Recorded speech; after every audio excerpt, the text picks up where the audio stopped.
আসসালামু আলাইকুম। আপনার কি এমন হয় যে আপনার একটা কাজ করতে মনে চাচ্ছে কিন্তু আপনি এই কাজটা করতে পারতেছেন না? কারণটা এইটা না যে আপনি চান না। আপনি চান কিন্তু সেটা করার মতো কোনো আ যে মোটিভেশন বা ইচ্ছাশক্তি ওইটা নাই।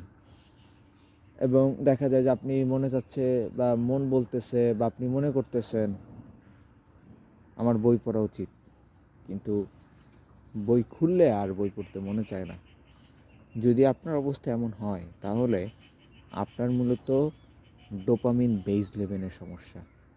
ডোপামিন বেসড লেভেল জিনিসটা কি সেটা একটু বলি। ডোপামিন হলো এমন একটা নিউরোট্রান্সমিটার যেটা আমরা সুখ অনুভূত হওয়ার সময় যখন আমরা ভালো লাগে আমাদের, তখন ওই রাসায়নিক যে কেমিক্যালটা বা আমাদের মস্তিষ্ক থেকে যে জিনিসটা নিঃসরিত হয় সেটা হলো ডোপামিন।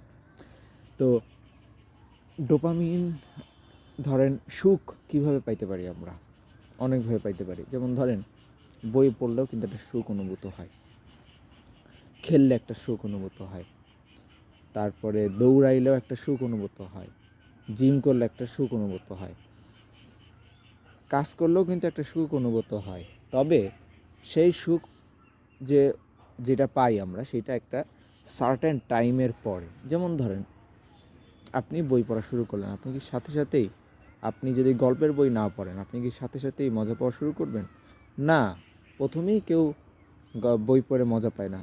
তো ২ পৃষ্ঠা, ৩ পৃষ্ঠা, ৪ পৃষ্ঠা, 10 পৃষ্ঠা, ১৫ পৃষ্ঠা পড়ার পর যখন দেখা যায় যে না আমি একটা কনসেপ্টকে বুঝতে পারছি, একটা জিনিসকে আমি ব্রেনের মধ্যে নিতে পারছি বা আমি ০.৫ ঘন্টা এক্সারসাইজ করলাম।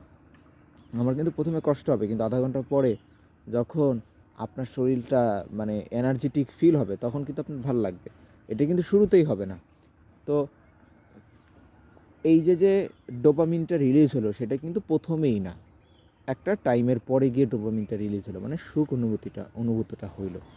কিন্তু যখন আপনি আ ফেসবুকে স্ক্রল করতেছেন বা আপনি এইটা সেটা দেখতেছেন, কিছুক্ষণ পর পরে চেঞ্জ করতেছেন আপনার মানে মোবাইলে যে আমরা যেটাকে বলি ডোম স্ক্রলিং এটা করতেছেন। তখন হয় কি এত ঘন ঘন দ্রুত ডোপামিন রিলিজ হয় যে আপনার আসলে দেরি করে ডোপামিন রিলিজ হবে এই কাজের ব্যাপারে আর কোনো আগ্রহ থাকে না। কারণ কি ধরেন আপনার আপনি দেখা গেছে যে ১ ঘন্টার মধ্যে ৫০টা ভিডিও দেখছেন বা ৪০টা ভিডিও দেখছেন। এখন ৪০ রকমের ভিডিও দেখছেন। আপনার মস্তিষ্কের ডোপামিন লেভেল আকাশে। এখন আপনি বই পড়া শুরু করলেন। এখন ওই যে লেভেলে আপনি ডোপামিন পাইছেন, সুখ পাইছেন, ওই লেভেলে তো বই পড়ার সময় সুখ পাওয়া যায় না। তো ফলে কি হয়? ফলে আপনি বই পড়তে আগ্রহ পান না। বা আপনি হাই লেভেলে দেখছেন, এইটা সেটা দেখছেন, এইটা সেটা শুনছেন, হ্যাঁ? ধরেন একসময় শুনলেন ভয়ের জিনিস শুনলেন, একসময় হাসির জিনিস শুনলেন। তো তারপরে কী হলো?